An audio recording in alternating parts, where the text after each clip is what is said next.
Injection দিয়ে স্বামীকে তিলে তিলে জানে শেষ করার চেষ্টার অভিযোগ উঠল স্ত্রীর বিরুদ্ধে।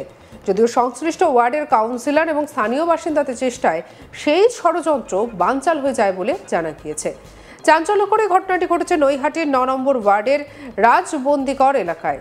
জানা গিয়েছে ওই ওয়ার্ডের বাসিন্দা বছর ৪৪-এর দেবেশ চ্যাটার্জি তার স্ত্রী রনিতা চ্যাটার্জি এবং মেয়েকে নিয়ে বসবাস করতেন। দেবেশবাবু ছিলেন উক্ত ওয়ার্ডের একনিষ্ঠ তৃণমূল কর্মী। এলাকাবাসীর দাবি, বেশ কয়েকদিন ধরে তাকে দেখা যাচ্ছিল না। স্থানীয়রা বাড়িতে খোঁজ নিতে গেলেও তার স্ত্রী কখনো জানান দেবেশবাবু বাড়িতে নেই, অথবা কখনো জানান তার শরীর খারাপ, ফলে তিনি এই মুহূর্তে কারোর সঙ্গে দেখা করতে পারবেন না। আর এতে করেই সন্দেহের রেশ বেড়ে ওঠে উক্ত ওয়ার্ডের কাউন্সিলর থেকে শুরু করে এলাকাবাসীর মনে। অবশেষে শুক্রবার দেবেশবাবুর বাড়িতে এলাকাবাসীরা গেলে সেই একই কথা বলেন তার স্ত্রী রনিতা। কিন্তু স্থানীয় কাউন্সিলরকে সামনে রেখে জোর জবরদস্তি করেন স্থানীয়রা। ঘরের ভেতরে তারা ঢুকে পড়েন।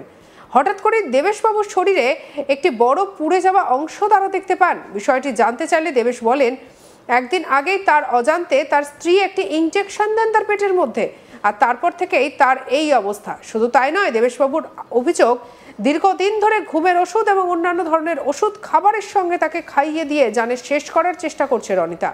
কিন্তু কোনো কিছু না হওয়ায় অবশেষে শুক্রবার একটি বড় সিরিঞ্জে কোনো ধরনের মেডিসিন ইনজেকশনের মাধ্যমে তার পেটে দিয়ে দেয়, আর তারপরেই দেবেশবাবুর এই অবস্থা।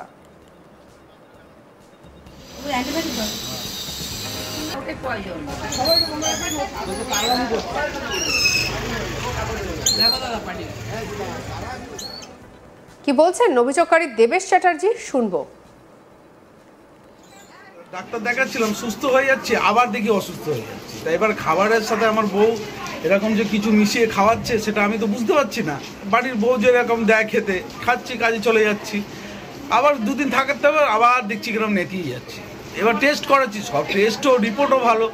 ডাক্তার বলছে এরকম কেন আপনি হয়ে যাচ্ছেন, আমরাও বুঝতে পারছি না। এই করতে করতে এই কদিন হয়েছে, এই সোমবার থেকে খুবই শরীরটা খারাপ, আমি উঠতেই পারছি না। তো শুয়ে রয়েছি, রাত্রিবেলা একটা সোমবার দিন রাত্রেই দেখছি, এক সপ্তাহ শুয়ে থাকার পর সোমবার রাত্রে হঠাৎ করে দেখছি একটা এরকম শুয়ে রয়েছি, খপ করে একটা কি ফুটিয়ে দিল। আমি বললাম কী দিলে? বলছে ইঞ্জেকশন। প্রথমে বলছে কারেন্ট পোকা কামড়েছে। আমি কারেন্ট পোকা? দেখছি বিভৎস জ্বলছে, মানে হার্ট ফেল করে যাবে এরকম অবস্থা। আমি যে এসি চালাও, আমার ভালো লাগছে না, আমি চিৎকার করছি। আশেপাশে কেউ ছিল না হয়তো, তখন বৃষ্টি পড়ছিল রাত্রেবেলায়। এবার দিয়েছে, আমি তো তরপাচ্ছি, তরপে লাস্টে তো তরপানো ইয়েতে ঘুমিয়ে পড়েছি। তারপর আর কিছু সেন্স নেই আমার।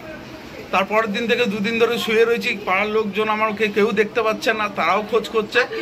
আত্মীয়জন আসছে, কাউকে দেখতে দিচ্ছে না। বলছে কি ওকে ডিস্টার্ব করা যাবে না, ওকে ঘুম ভাঙানো যাবে না, ও এখন ঘুমাবে। এরা জোর করে, আমার আত্মীয়রা যারা আছে জোর করে গিয়ে দেখেছে। আমি একবার দেখেছি, চোখ আবার ঘুমিয়ে পড়েছি। আমি নিজেও জানি না, আমি দেখেছি। কতদিন ধরে আপনাকে এইভাবে ওষুধ দেওয়া হচ্ছে?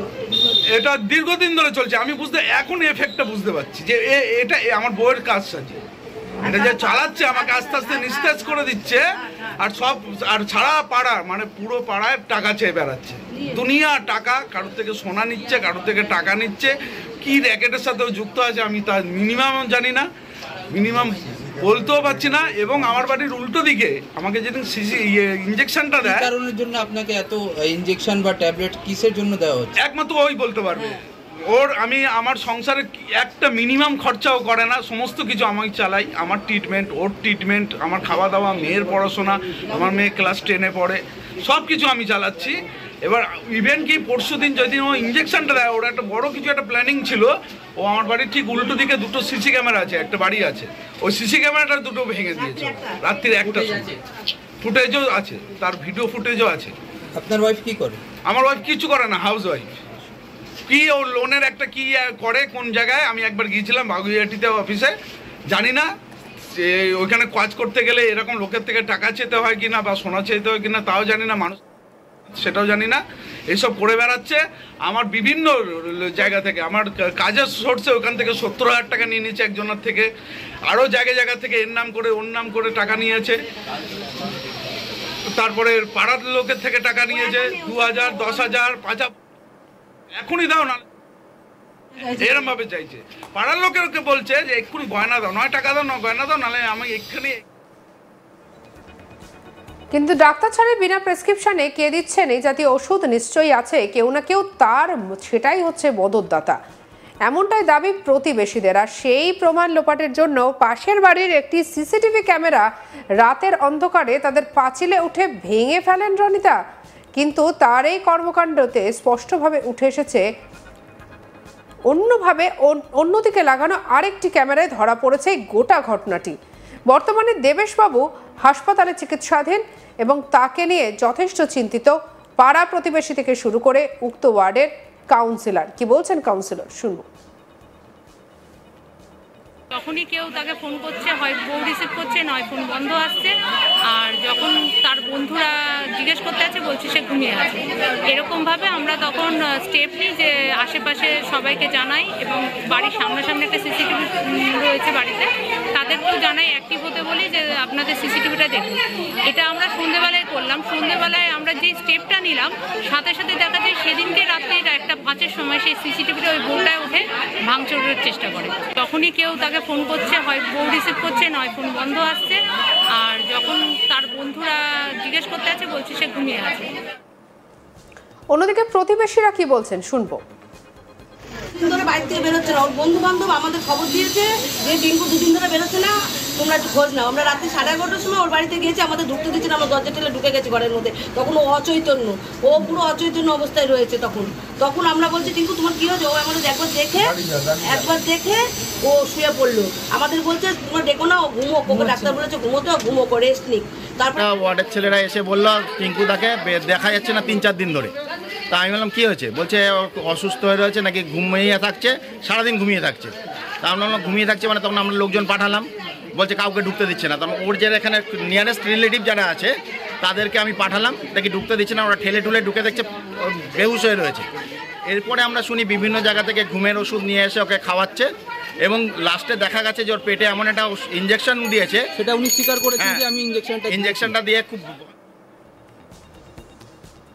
অভিযুক্ত রনিতা চ্যাটার্জি কি বলছেন, শুনবো। কোনোদিনই তো তার জন্য ট্যাবলেট দেওয়া ইঞ্জেকশন দেওয়া হয়নি তো। তাহলে কিসের জন্য আপনি দিচ্ছেন? কি কারণ? তাহলে কি কারণের জন্য আপনি দিচ্ছেন?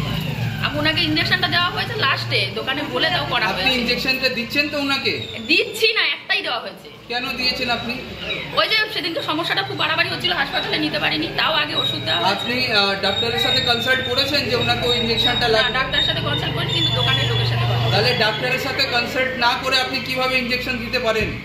সেটা তো বুঝলাম, আমি দিতে পারি না, কিন্তু আমি ইঞ্জেকশনটা যে দিয়েছি তাতে তো কিসের ইঞ্জেকশন ছিল ওটা? আমি তো বলতে পারবো না। সেটা তাহলে আপনি কি করে দিয়েছেন ইঞ্জেকশনটা? আপনি নিজেই জানেন না যে কি ইঞ্জেকশন, তবুও আপনি ইঞ্জেকশনটা দিলেন ওনাকে। তাহলে ওনার অভিযোগ আপনি ওই ইঞ্জেকশনটা দিয়ে ওনাকে মারার প্ল্যান করছেন, চক্রান্ত। আমি তো ইঞ্জেকশনটা দিয়েছি 48 ঘন্টা হয়ে গেছে। এটা করছেন আপনি? 48 ঘন্টা হয়ে গেছে তো ইঞ্জেকশনটা দিয়েছি।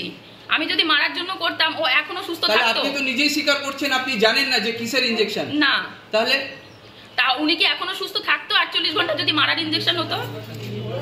ওই বিষয় না, আপনার বিষয় হচ্ছে যে আপনি ডাক্তারের সাথে কি কনসাল্ট করেছেন? আমি তো বলছি ডাক্তারের সাথে কনসাল্ট করিনি। আমি তাহলে ওষুধের আপনি দোকানে কিভাবে একটা মানুষকে আপনি দিতে পারেন কোনো ইঞ্জেকশন? ভুল করেছি, আমি তো সেটা স্বীকার করছি, আমি তো অস্বীকার করিনি যে সেটা। সঙ্গে রাখুন আজ তাক বাংলার ইউটিউব চ্যানেলকে, লাইক, কমেন্ট, শেয়ার, সাবস্ক্রাইব করতে ভুলবেন না।